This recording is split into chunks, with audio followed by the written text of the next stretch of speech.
Dieu, et c'est comme ça que quand tu commences à adorer, tu te perds. Quelquefois, là où l'autre a dit le fleuve, toi, ce n'était pas les fleuves. Toi, c'était qu'on t'avait abandonné et que tu as grandi dans des conditions difficiles. Du jour le jour, Dieu a été ta manne. Toi, ce n'était pas la manne qui sortait du ciel. Toi, c'est Dieu qui venait sous forme humaine, qui te donnait ta manne. Il te donne 100, il te donne 10, il te donne 1. Du jour le jour, tu vivais par la manne humaine. C'est Dieu qui était ta manne.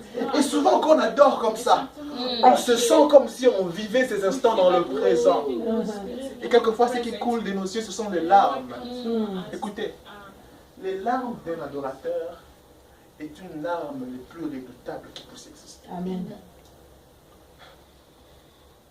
Ne jamais se moquer des larmes d'un adorateur. C'est une larme fatale. Fatale. Elle peut faire des dégâts.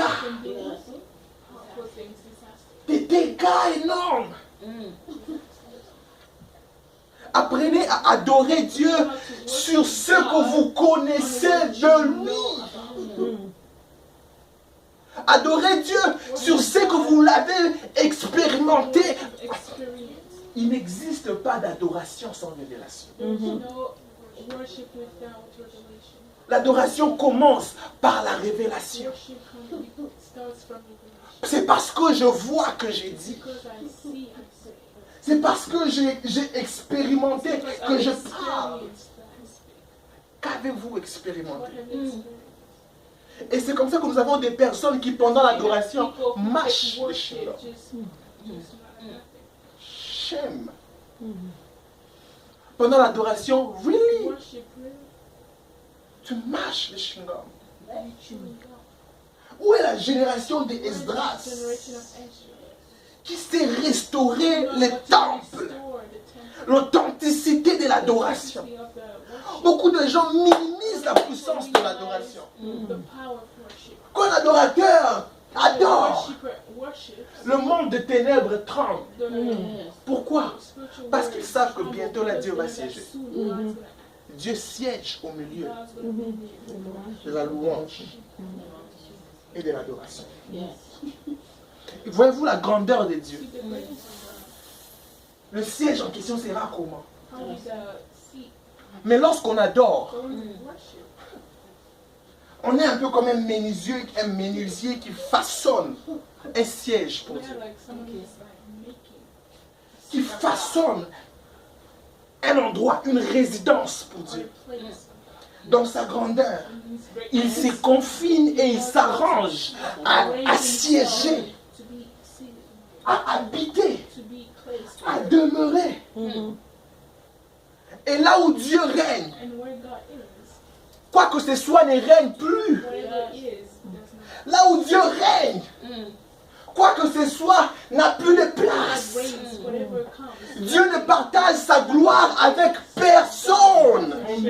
Alléluia. D'autres personnes viennent à l'église, adorent, et après le culte, ils laissent l'adoration au culte. Et pourtant l'adoration doit t'accompagner dans la vie de tous les jours. L'adoration doit t'accompagner partout.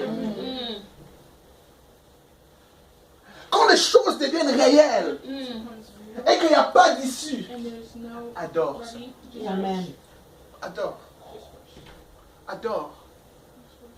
Adore. Make up a song. Chante un chant nouveau, Seigneur. Qu'as-tu vécu avec moi? Qu'as-tu expérimenté de lui? Qu'a-t-il fait pour toi? Qu'as-tu palpé avec lui? Et ça ne te garde pas indifférent. Aussi, au moment où tu vois ce qu'il a déjà fait, tu comprends qu'il peut faire toutes choses. Et finalement, you start flowing. Je reconnais que tu peux tout. Là, c'est le moment où il n'y a pas de musique, il n'y a pas d'instrument, personne ne t'accompagne. Tu es peut-être dans ta douche ou au volant. Il y a une pensée qui t'intimide. Et tu rappelles à cette pensée-là et que rien n'était impossible. Tu es seul quelque part. Tu sens ton cœur commencer à se déchirer.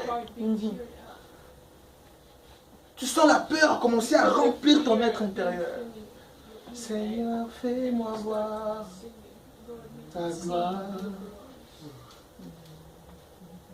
Seigneur, fais-moi voir ta gloire. Plus tu le chantes, plus ça commence à devenir réel dans ta vie. Plus tu le chantes, plus ça s'intensifie. Plus tu le chantes, plus il commence à gagner du territoire. Plus tu le chantes, plus il se sent invité. L'adoration a plusieurs phases. Mais parmi les phases que je préfère le plus, ce qu'on appelle l'adoration prophétique. C'est le moment où Dieu lui-même commence à s'adorer lui-même par l'homme. Dieu dit, il dit de lui-même ce qu'il pense de lui-même, mais il dit par toi. C'est là que Dieu dit dans Hébreux chapitre 1, il dit, aucun des anges, j'ai dit que tu es mon fils. Mais à toi, ô Dieu, ton Dieu t'a élevé au-dessus de tous les dieux. I mean, what? Allons là-bas, Hébreux chapitre 1, verset 8. Allons là-bas.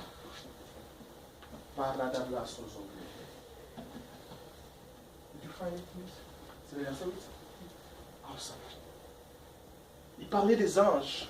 Il disait lesquels des anges il a déjà appelé fils. Arrivé au verset 8. Il dit, mais il dit au fils. Là c'est Dieu qui dit. Il dit au fils.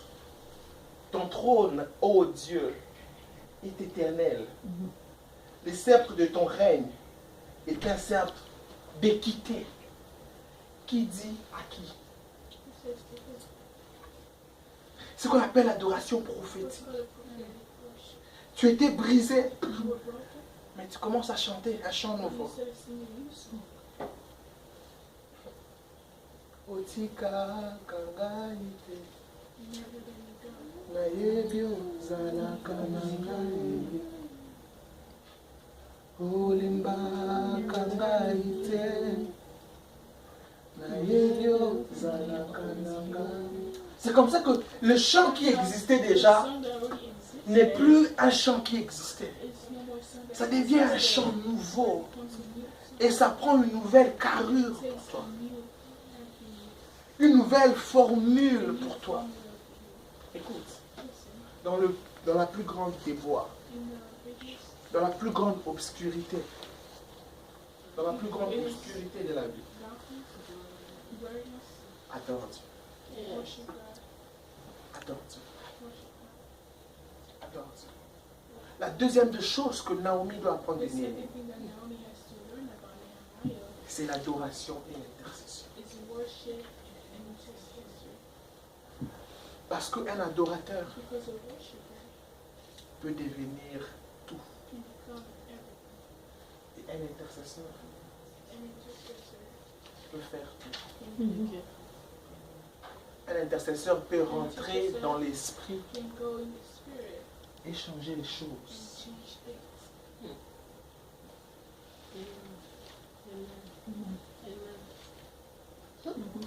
Yeah. Un intercesseur peut changer les choses. Écoutez, si Dieu simplement vous ouvrez les yeux, de voir la réalité de ce qui se passe en esprit, je pense que nous serons beaucoup plus prieurs que nous le sommes.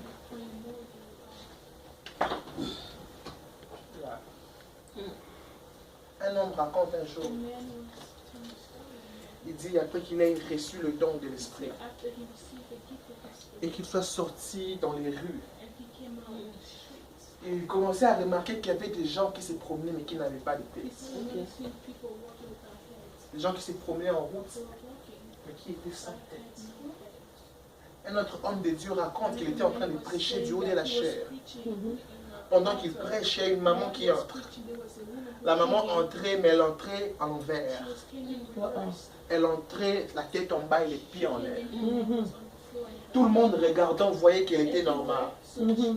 Mais l'homme de Dieu voit qu'elle entre en l'envers. Dieu de la chair, elle parle terriblement à la mère. Elle dit, maman, n'entre pas à l'église comme ça. Soit vous entrez normalement, soit vous sortez. Tout le monde commençait à murmurer, pourquoi les pasteurs parlent à ce moment-là comme ça. Alors que commençant par les protocoles, les intercesseurs, tout le monde aveugle.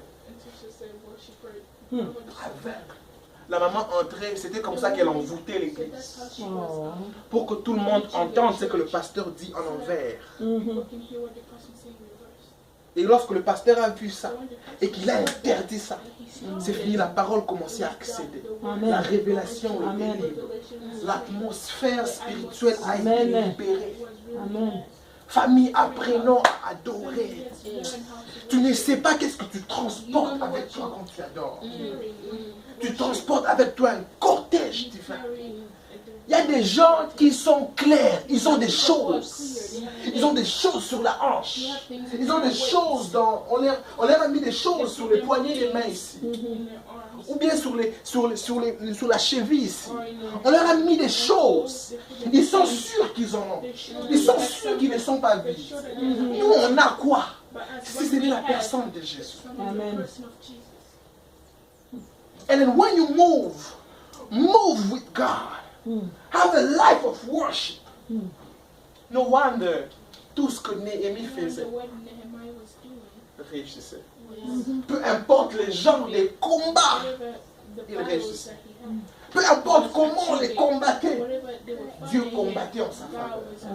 L'une des personnes qui était adorateur dans les Écritures, qui s'appelait David, il était le seul à être à la fois roi et sacrificateur. Il était le seul à être à la fois berger et guerrier. Il était à la fois un musicien et un chasseur de démons. Et même lorsque David allait dans le palais royal pour délivrer les rois, il n'imposait pas la main au roi. Il ne disait même pas au nom de Jésus. Il savait que là où Dieu règne, rien d'autre ne règne. Là où Dieu règne, rien d'autre ne se cache. Là où Dieu règne, il s'arrange à ce qu'il garde et qu'il gagne tous les coins. Esaïe disait que les pans de sa robe remplissaient toute la maison. Quand Dieu descend, il remplit tous les coins et les recoins. Ainsi, David n'avait même pas besoin de dire au nom de Jésus. Il jouait seulement à la harpe. Il jouait. Mais c'était le son de l'adorateur. Pendant qu'il jouait, il a tiré. Il a tiré les sièges de Dieu dans le palais du roi. Et sans que David ne dise mot, les esprits qui tourmentaient les rois trouvaient les moyens de quitter.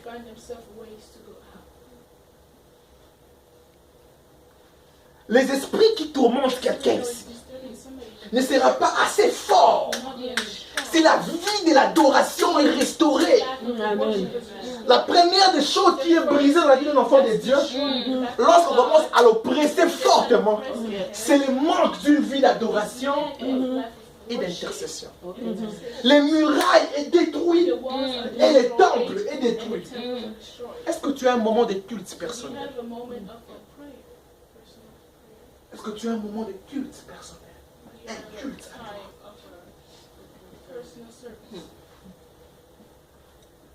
Est-ce que tu en as? Est-ce que tu as un moment d'adoration toi-même?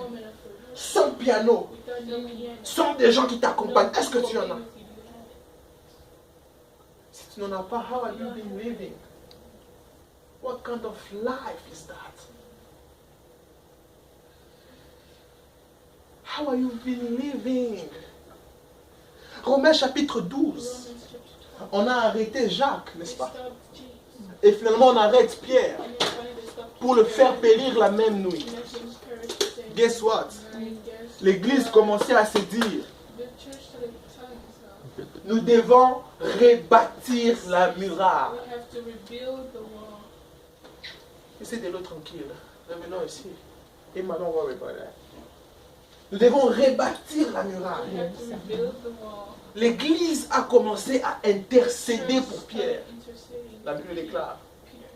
lorsque l'Église So intercédait, when the church was praying, un ange apparut dans la an prison angel appeared in the et prison délivra Pierre de la and prison. then took Peter out of the prison. Si l'Église ne priait pas, So if the church wasn't aussi praying, moins qu'était Pierre, as anointed as Peter il allait was, mourir comme he would Jacques. have died as James. Il allait certainement mourir. He would certainly die. Paul et Silas, à chapitre 16, In chapter 16, en prison, in prison, après avoir été tabassés, after being beaten, la nuit arrivant, the night came. ils se réveillent les deux. They woke each other Ils up. disaient, They said, hey, ça c'est la réalité de la vie. this is the reality of life. What do we do in this case? We do what we know how to do the best. La Bible dit qu'ils chantaient les louanges du Seigneur. Ils chantaient les louanges. Singing praises of God. Et pendant qu'ils chantaient les louanges They du were singing Seigneur, praises of the Lord. ils ne demandaient même pas au Seigneur de They délivrer. asked the Lord to deliver Ils them. chantaient les They louanges. sing praises. Ah, si quelqu'un comprendrait ça People aujourd'hui. could understand that. Ils chantaient les Sing louanges praises. du Seigneur. Je suis en prison, I'm in mais prison. je chante les louanges Sing du praises. Seigneur. C'est ça l'adoration prophétique. That's the prophetic Je chante ce worship. que je le vois Sing faire. what I'm singing. Je chante ce que je sais qu'il peut faire. Je chante ce que je crois qu'il est capable de faire. Je ne chante pas mes douleurs. C'est ça le problème des gens. Singing my pain. Bibona ngai kotoboka. Pona libala na nga olobi. My marriage or anything. Ebongana na bosuka ndele. How am I gonna end? Frère, c'est comme ça qu'on chante chez nous. That's how we sing. L'adoration est résumée par les problèmes Worship que l'on is, traverse. is something that we go through. Et non par la grandeur de Dieu qui Not marche about the avec nous. greatness that God is working Chante la grandeur de ton on. Dieu. Just sing the greatness of your Lord. My God is greater. My God is stronger. God, you are higher than me. Other. My God is healer. Some in power, God. Ça, c'est des chants qui doivent être chantés dans des moments comme ça. Songs that have to be sing by their hands. Ce sont des chants qui doivent, ce sont des chants d'invocation. Et la Bible déclare, lorsque Paul et Silas chantaient, la fondation de la prison elle-même, it shook. Pas la prison, mais la fondation. C'est-à-dire la racine du problème même. La vraie racine qui provoquait tous les problèmes aux alentours. Worship has the ability to unroot it. Amen. Worship alone. La dernière signification de worship, je vais The finir avec ça. last meaning of worship To worship veut dire beaucoup de choses. means a lot of things. Ça veut dire se prosterner, baiser, To kneel down, mais ça veut aussi dire tourner autour. but it also means to go around. Pas tourner en rond, mais tourner autour. Not to go circle, but to go around. Tourner autour. Go around.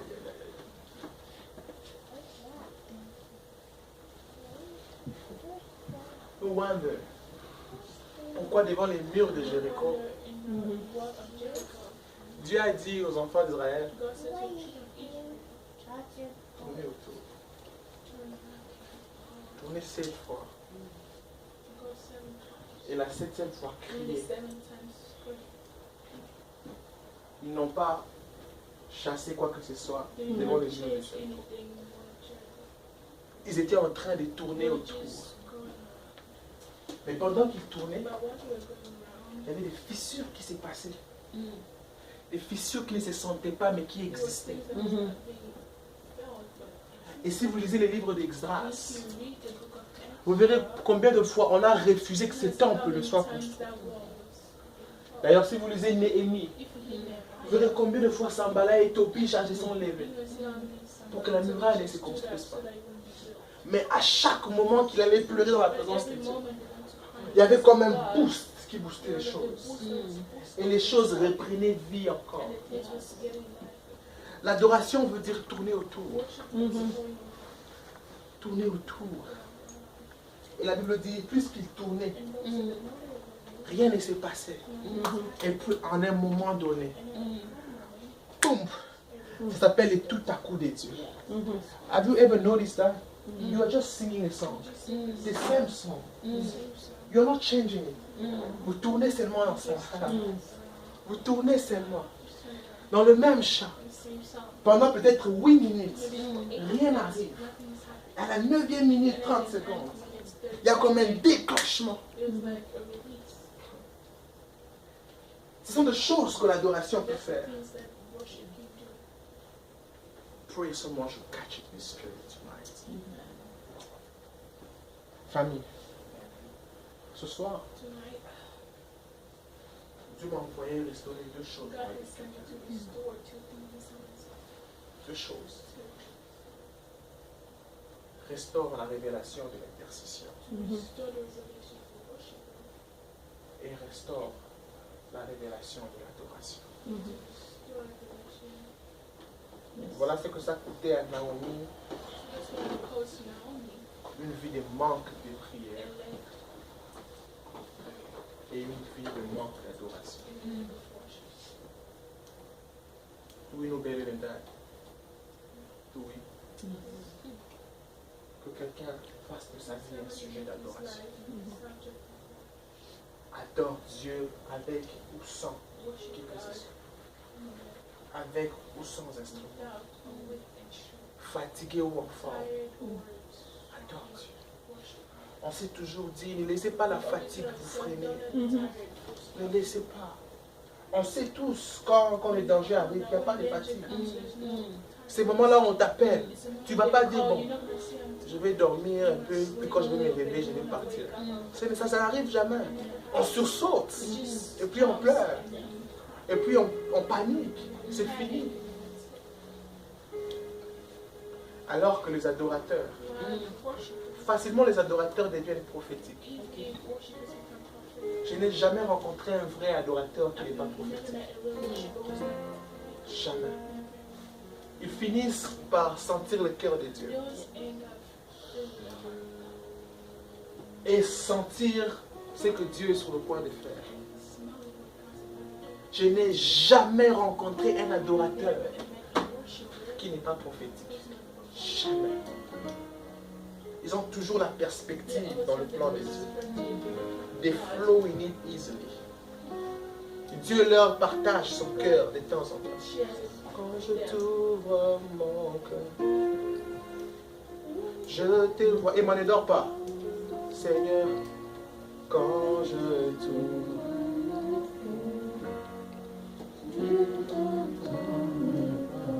et ta voix dans mon cœur, toujours, et ta vie à chaque couler comme un fleuve. Quand je t'ouvre mon cœur, quand je t'ouvre mon cœur, papa, quand je t'ouvre mon cœur,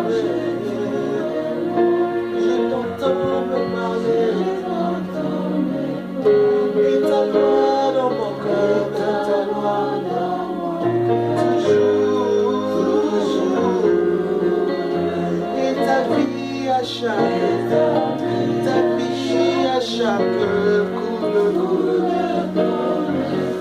Quand je t'ouvre mon cœur, je t'ouvre mon cœur,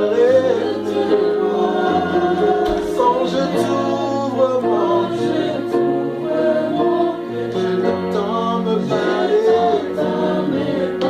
et ta loi dans mon cœur, papa,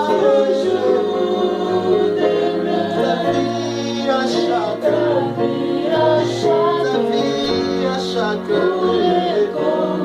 quand je t'ouvre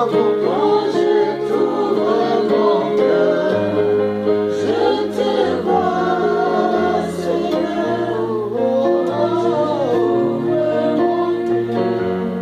je t'entends me parler, ta loi dans mon cœur, toujours.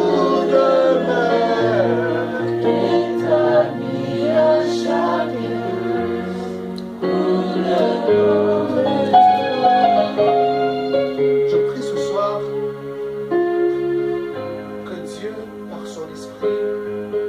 Libère dans l'esprit de quelqu'un ici.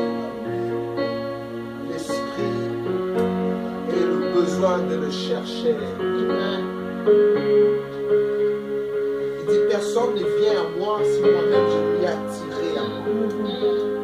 J'ai prie que dans cette assemblée, de ma gauche vers la droite, que le Seigneur libère sur quelqu'un la soif de sa personne. Comme une biche soupire après les poissons. Je prie ici que quelqu'un ait le cœur qui bouillante pour la personne de Jésus. Un esprit aiguisé et réveillé ce soir, à savoir nager et naviguer dans les vagues de l'esprit. Je prie, Seigneur, que sur cette assemblée, que tu arroses comme un jardinier sait le faire, de l'eau de la parole, de l'eau de la révélation, qui va provoquer le vent de l'adoration. Je prie qu'au-delà d'une parole, Seigneur, que tu suscites dans un esprit et dans un cœur l'envie et la réalité de l'adoration au nom de Jésus. Alors que quelqu'un commencera à adorer, je prie que les yeux s'ouvrent, je prie que les oreilles s'ouvrent, je prie que le monde de l'esprit s'active. Je prie que les dons s'activent. Je prie qu'une personne timide sorte de sa timidité et qu'il se voie en train de s'élever en intercesseur afin d'interdire des cycles qui ont duré pendant longtemps et qui n'ont pas droit de rester quelque part. Au nom de Jésus, Père, je prie comme sur un mandat que j'ai reçu, que sur cette assemblée, que sur plus d'une personne ici, Seigneur, qu'il y ait le vent de l'esprit, le vent qui s'est réveillé pendant la nuit, le vent qui s'est soufflé lorsqu'on se sent perdu, le vent qui s'est orienté. La Bible déclare que Jésus était en train de dire à la femme samaritaine, si tu connaissais les dons de l'esprit et celui qui te demande à boire, c'est toi qui les demanderais. D'une autre manière, il est en train de dire, si tu avais la connaissance, si tu n'ignorais pas les choses qui appartiennent à ta vie, c'est toi qui courrais après la personne de Christ. C'est toi qui irais les demander de t'accompagner. C'est toi qui irais les demander de marcher avec toi. Père, je prie que sur cette famille, là-bas, l'Odekaso, que sur cette famille, divin traduit là-bas, que pour cette famille, que sur chacune des personnes, laisse que l'esprit frais de l'adoration remonte. Que chacune des personnes ici soit adorateur. C'est ce que le Père recherche. Le Père est à la recherche des adorateurs. Il y a des hommes qui cherchent Dieu, mais il y a des hommes que Dieu cherche. Et des hommes que Dieu cherche s'appellent des adorateurs. Parce qu'avec les adorateurs, Dieu peut tout faire. Les adorateurs savent se laisser être utilisés dans les mains de Dieu. Les adorateurs finissent par devenir des armes puissantes entre les mains de Dieu. Ils sont malléables, ils sont pliables, ils sont façonnables. Dieu peut travailler avec eux, Dieu peut les façonner, Dieu peut les briser, Dieu peut les corriger, Dieu peut les casser. Dieu peut commencer à le reconstruire selon son propre choix, selon son désir, selon ce qu'il voit. Un adorateur peut devenir toute chose. Un adorateur peut devenir n'importe qui. Un adorateur peut entrer n'importe où. Un adorateur peut accomplir n'importe quoi.